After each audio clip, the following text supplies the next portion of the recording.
This programme is brought to you by Vinny.co.uk.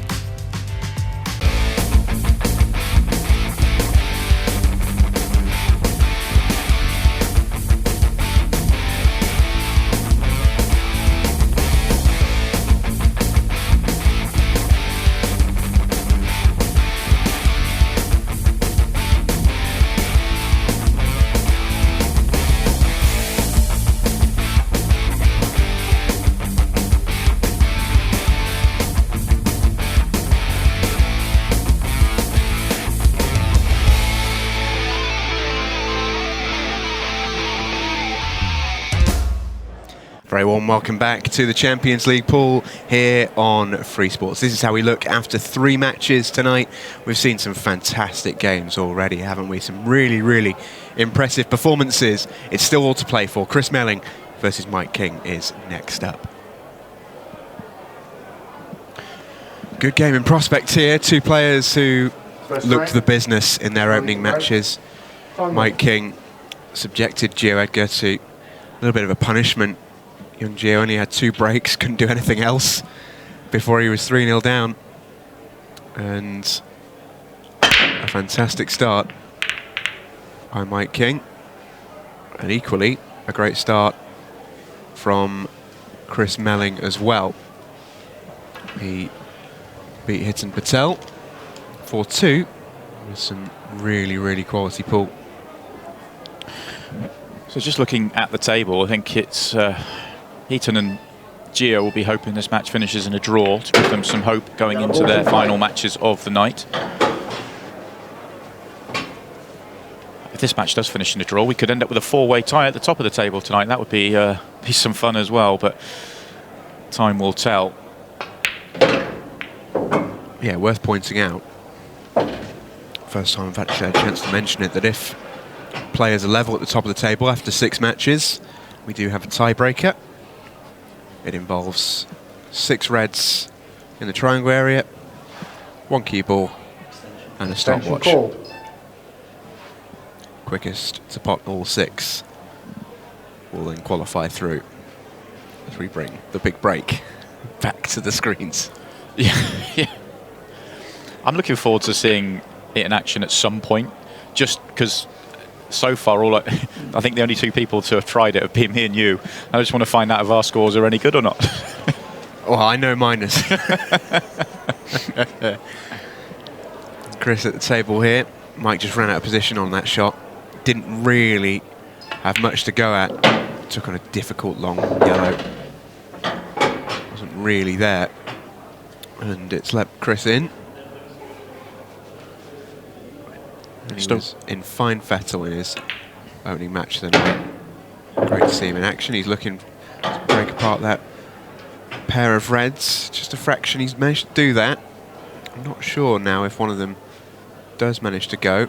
Don't think it does. I think there's a little bit of working out to do here. He's having a good look. I wonder if potentially a plant. Yeah, he's played on it. I think this ball, he can play the plant. And that opens up the other one. So that little nudge, and it was only the smallest of nudges, has opened everything up. I think we're going to see another plant.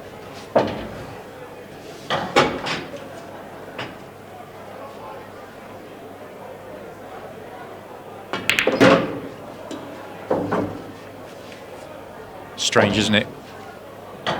Mike had 3 finishes on the trot to win to get going in his opening match. Gets the first opportunity in this match when he's playing Chris Melling, and he just runs out of position, forces the miss, and he's fully punished.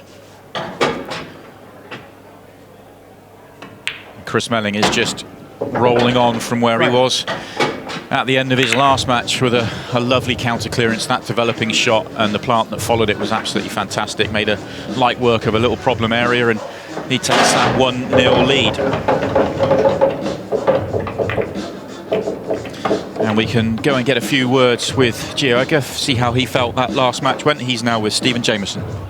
Yeah, Gio, thanks for joining us. It's been fun watching you tonight. What's it like being playing in it? Yeah, it's been good.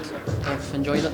It's different, the shot clock. I'm not a fast player. Definitely not a slow player, but not a fast player. Well, you were a fast player in that first match at least, because we barely saw you play a shot. What was that like for you? Because it was just a runaway train, wasn't it? Yeah, Meek played so well. He dished the first 3 frames, so I've not really got a chance to get into the game. Just played very well. And did you just have to tell yourself that after that first game, reset a little bit, because you just played really well in that second match? Yeah, I played well in the second match. I thought I deserved to win, but a draw is what it is. Hopefully win the next game. And just talk us through how close you were to getting that win as well. Had a couple of chances with seconds left on the clock. First the key ball going off, and then the double. Yeah, the cut was quite thin to leave myself the black. The black just went past the red into the bottom corner, so I had to try and hit the red or go past it, but I've hit it and went in off, unfortunately. So. And the double as well. Would you like to have that one back, or was it tougher than it looked? Yeah, it was quite hard. I could only really see about half the black. I would have liked to have the cut in the middle, but it was a bit thin, so I thought go for the double, but it's just slid off the cushion. You're very much still in with that draw, depending on other results. Your next match is against Chris Melling, one of the all-time greats. You're up and coming in this sport, as we know, only 16 years of age. How excited are you to play someone of his ability? Yeah, Chris is class. He's won everything there is to win, so always going to be a hard game, but I'm excited to play him. We'll see how we go. Good luck. Cheers. Back to you, Si. Well, whilst all that was going on, we haven't missed much on the table because we've seen a foul break there. The VAR, or Paul's version of VAR, in action. And you could clearly see only 3 balls went past that centre line, one of them going in the pocket, and a legal break in international 8-ball rules is a 4-point rule, and that's a combination of balls past the centre line and balls potted, but a ball can only score once. So that was 3 points there for Mike, and the balls have to be re-racked in this situation. It is now Chris Melling's decision whether he breaks or whether he asks Mike to break again, but I have yet to see a player ask their opponent to have the break again. Yeah, didn't miss much at all. Be a shame for Mike that. Broke so well in that first match against Gio, but I mean, that's how you do it, isn't it? Chris, that's an absolute hammer. And 8-ball really in motion. He showed that a lot tonight. He's been the one who's really threatened a golden break. Remember, if that 8-ball flies in off the break, it does win you the frame outright, right off the bat. We've seen 2 of them in the entire tournament, as Chris threads the needle there. And we saw both of those golden breaks come one after the other in week 6 of our competition. Over 30-odd matches, no golden break, and then 2 one after the other. Both of them against the same player to eliminate him. Yeah, very unfortunate. Yeah, very unfortunate for Craig Lakin. I think Chris has just run out of position here. He went through a gap that he didn't think was possible, and I think he was trying to play the cannon, although that's a decent recovery into half a pocket in terms of the pot, but hasn't got the position as he wanted to. Still got a pot to the top right-hand corner, but he's yet to get hold of this finish. Probably had this one in his mind as the last ball when he started to finish, but he's having to reroute here. And when you've got that imperious confidence in your ability to pot absolutely anything on the table, and the eye that he has to see a pattern that quickly, it is such an advantage in this format of the game. Yeah, I think you're right. I think being able to see the game quickly is a massive advantage at 20 seconds a shot. Some players just naturally need longer to be able to work out their pattern, to come up with a route that's going to make the game easy, and that's what top players do, is they come up with routes that make the game easy. And it's not just the seeing of the patterns either, it's the execution of difficult recovery shots. Like, it's a long pot there, screwed it back a foot, back down the rails, perfect on his next ball. I think the worry is here is he's not perfect. I think he's very straight on this yellow. Yeah, this is awkward. This is really awkward. If he's dead straight, he might come off the red. Oh, he's avoided the red. He tried to not screw. If he screws that straight back, he's hitting the red. So he's almost tried to power it back to the cushion and spin it up the table with side. But he's cannon the red, as you can see. And well, they call him the magician. What's he going to pull out of the hat here? Oh, you can see what he was trying, cutting the black off the top cushion to go in off the red. Oh, if he'd have pulled this off, it would have been, again, one of the shots of the tournament. He won't like that he has to play that, because it does ultimately come from a mistake. But there really is few better around at pulling that kind of shot off. It is still, even with Chris Melling playing at massive odds against to make it, though. I don't know, with Chris Melling, I think he's almost odds on. It really is. He's so good at that shot. I think he's the best I've ever seen at that sort of shot. Although I gave him the commentator's curse in the previous match when I said that he missed the ball altogether, but he makes such a high percentage of those sorts of shots.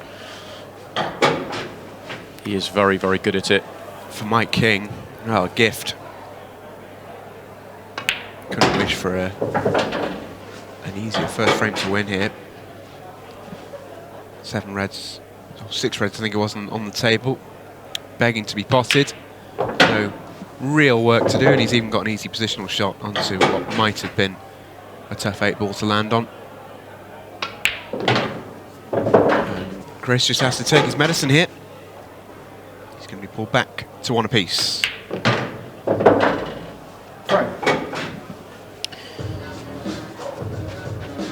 Just like that. And a great recovery from Mike King.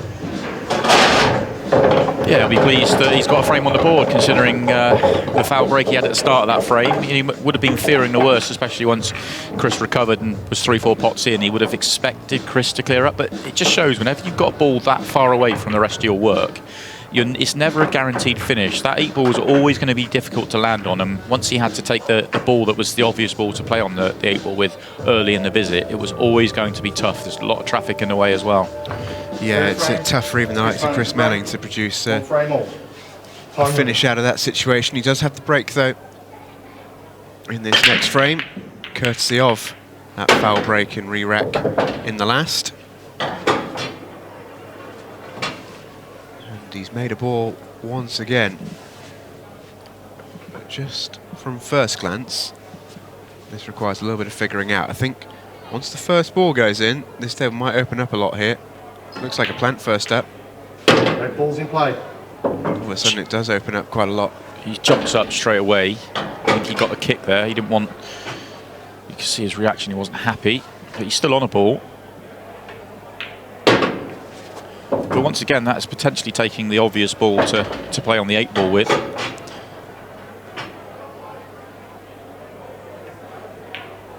The 8-ball's in a very similar position to the previous frame in terms of it's at the other end of the table, but not a great last ball. We wouldn't want to leave the one on the left-hand side for your last ball. Well, I say they're all on the left-hand side, but the one at the bottom of the table, and the ones at the top are, again, at the top of the table, so has to take a difficult option whichever way he goes. I have a feeling he's going to have to pot a really tough 8-ball here. I don't think that's ideal unless he can just slide by the yellows. I think he was... I don't know if he was trying to leave it absolutely straight and slide down the left. He now has to slide down the right-hand side of them. He was trying to punch it in to create a wider angle, and that's forced the miss.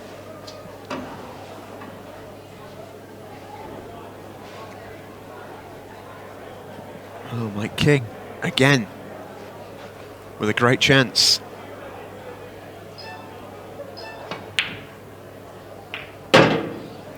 And just get the feeling, it's a risk when you're inviting this man back to the table. Yeah, it was an attempted skill shot, but it was long odds against. He knew what he was doing in terms of he had to clear that pocket, get the red off the table, but he was always going to give a free shot here to Chris to come up with something. Oh, well, we've seen that shot before on free shots, I know. I remember Mark Boyle playing a very similar shot a few years back. He's tried to play his cushion first with an ocean of side to knock the 8-ball in along the cushion. It is doable. From that distance, it would have been a remarkable shot, but that's what I mean. He is capable of potting that, and whilst it absolutely was the percentage shot from Mike, it was the, if you asked 100 pool players what should they play, the vast majority would have said that. when you play Chris Melling, the percentages and the odds, you can't play them the same. Yeah, he would have. Sometimes you just have to play the right choice of shot. He wasn't going to be able to clear up there, so he had to do something. Even if Chris makes that, you have to just tell yourself, well, I played the right shot. Well, that's not the greatest little nudge for Mike. It's not ideal. The plant's not easy. The cut back in the centre is very thin.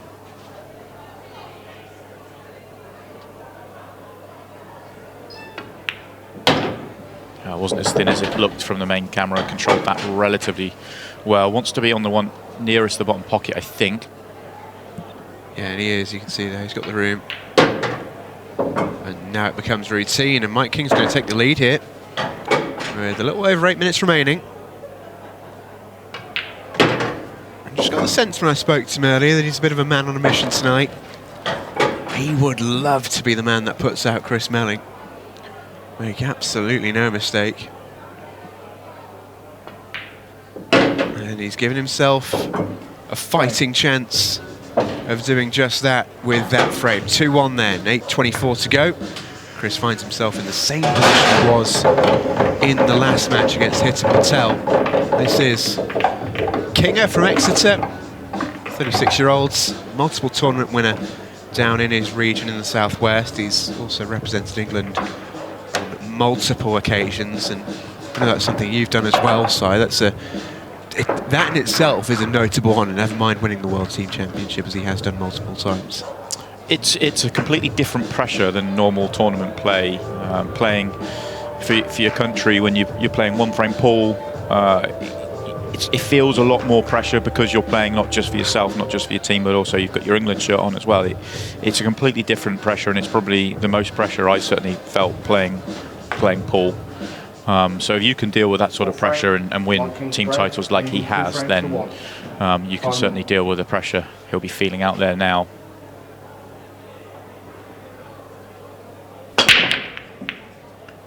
His break's just letting him down here in this match. In the opening match, his break was huge and consistent.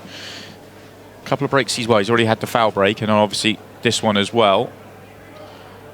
Doesn't quite open up as kindly as he wanted them to. Just looking at that again there, did he hit the top ball off the pack there? Yeah, I think he went top ball then, yeah, just almost, but it's almost bounced off that top ball, didn't it? The power didn't seem to go through the pack and generate a split. It's not the orthodox ball to target off a cut break like that as well. Yeah, more often than not, if the player moves the cue ball to the left or right, they're going to take the second ball down. I think that the reason if you come to the side and take the front ball on it, those centre pockets and corner pockets, I feel, are more in play. But he's obviously comfortable doing it. We saw him do it to good effect in the previous match.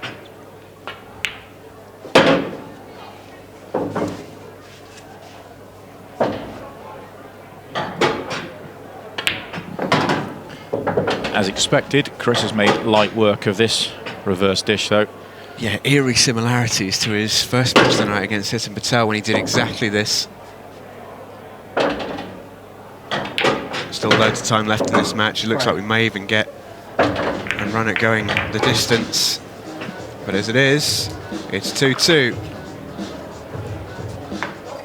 All square, plenty of time on the watch. It's been an even sort of game as well. The only thing that's been consistent in terms of negatives so far of the answer final for Chris Melling is his foul count's been pretty high in both matches. Just shows that he's had to take on his sort of magician Houdini shots, and that's tough to be consistent with, even if you are Chris Melling.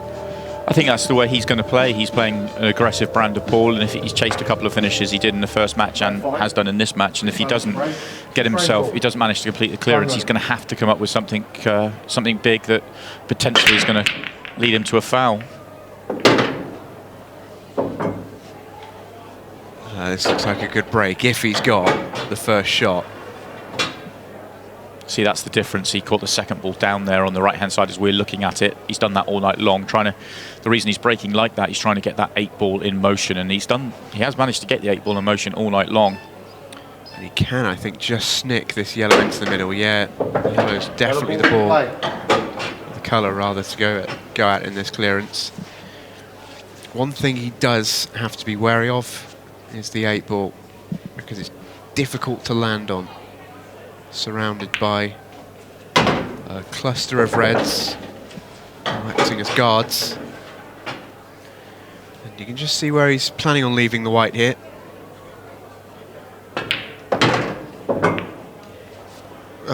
And the thing that does, and that's absolutely as played, is... I say leaving the white, he was actually planning on leaving the yellow there, which is even more impressive. Yeah, but he leaves the yellow there to make the position onto the 8 ball easier.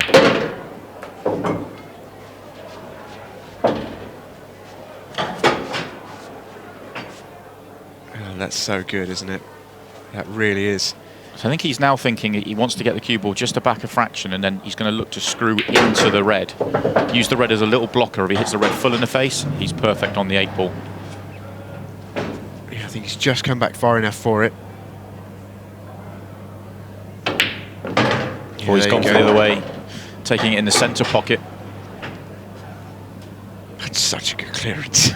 It really is. He's made a very, very tricky clearance look so routine. So good from Chris Melling. Well, we were talking earlier on in this match about patterns and what great players do, and that is what great players do. They pick out a pattern there that made that look relatively simple. It really wasn't. The 8 ball was always going to be tricky, whether he played it the way I was thinking, which was to take it to the top corner or play for it in the centre. He had to hit a very small gap. And then, of course, he had to play a couple of very good positional shots just to get into that position. And it was all down to the pattern that he picked, and he made it look very simple. Yeah, made that look far too easy. The game isn't this easy. It really isn't. Can attest to that. Now, Mike King needs a good break here. He's not had one this match.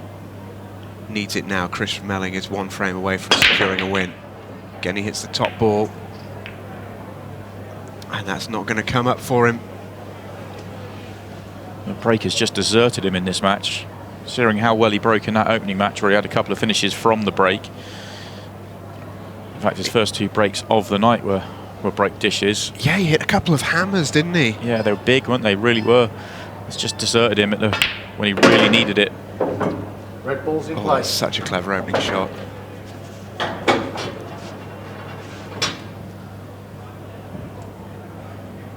See him working it out as he goes. See the cogs turning. It's quite impressive to watch, really, but that opening shot really has opened up quite a lot for him here. The red passes the 8 ball into the middle pocket.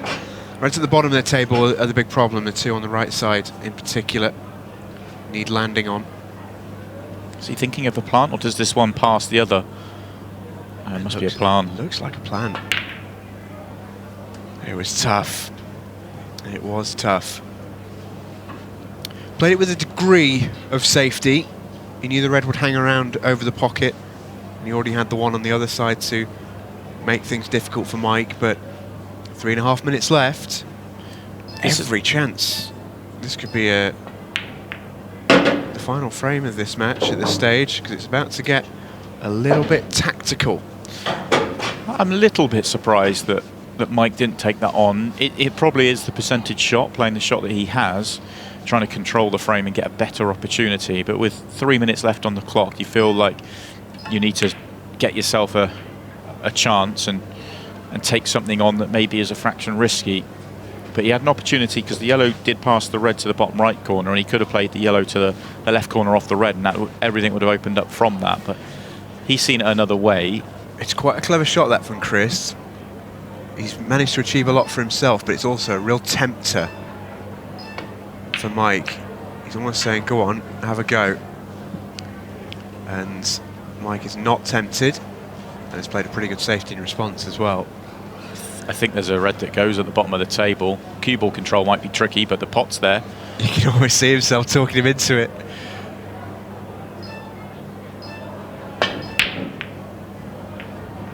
Not to be, and has that just opened things up for Mike King? I'm not sure that goes. It's very tight. You can see the first thing he looked at when he came to the table was to check whether this goes or not. does. Oh, look at that camera work. Should mention, man on the cameras tonight, birthday boy, Ezra, hard at work, producing some lovely angles for us. Here's a skeleton staff here at the Players Lounge producing this broadcast for you. A lot of credit has to go to them, actually, just as we're seeing Mike work his way through this. Look to develop the 8-ball. Well, this is on. And just having a little look at the watch here as well. It's going to be really tight. Chris Melling, remember, will have the chance to win the match in a sense. It's his break next. So just wonder if Mike's relatively happy here to take the draw, to take his chances. Just work his way through this finish, eat up as much of the clock as possible. Don't think it's a bad strategy, honestly. Well, it was this match last week, wasn't it, where we saw that golden break. That's what Chris is going to be hoping for once this 8-ball goes in. Yeah, great work by Mike King. It's a really big frame to win.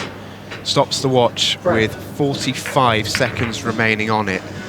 A break condition, 45 seconds, would be superhero-like from Chris Melling.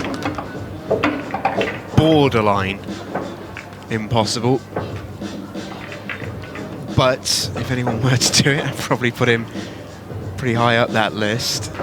The thing that he's got to be wary of course, is by throwing so much at it, he can lose it. Golden Duck, potting the white and the 8-ball, would lose him the frame. But if anyone's going to make a golden break tonight, you feel it will be Chris Melling. That 8-ball has been in motion on just about every break. And he's going to hit this with the aim of potting the 8. 45 seconds on the watch. Next frame wins. Well, the 8-ball's in motion. It's in motion. Goodness me, it wasn't far away, was it? Tracking straight towards Mike as well.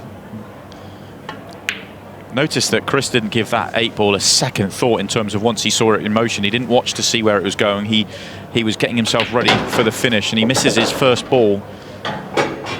Don't think Mike's got the time here. He's going to go fairly close. He's going to be about a shot away here, I think. It's a great effort, really was. The clock's going to tick down, and it's going to be a draw. Oh, this is set up nicely. This is set up beautifully. Our two losers from the first match have drawn. Our two winners from the first match have drawn, which means we are all to play for in every game remaining tonight, which is fantastic. Just what we like to see. Great even contest there between two really, really good players, Chris Melling and Mike King. Mike, I think, will be delighted to get a draw out of that, and we are all to play for when we come back.